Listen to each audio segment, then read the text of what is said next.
Bo'ldi, mayli gapiraman endi. Nima deyish mumkin? Obxonim gapiraverasizlar. Endi qor yog'yapti gapsiz, buni yozib olmasa kerakmi? Yozib oladimi? Kreditni ochinglar, to'xtab qoldimi?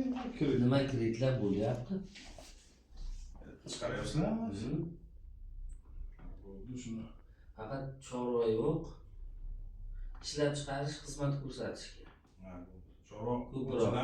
Endi chorva, masalan, mahallangiz ixtisoslashuviga qarab beriladi endi.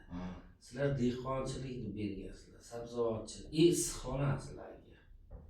Issiqxona, dehqonchilik. Rayonga qarab beryapsizlar.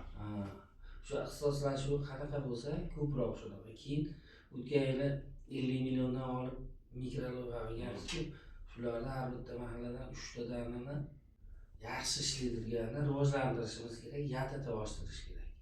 Yuridik qilib, ustiga yana добавочный beramiz.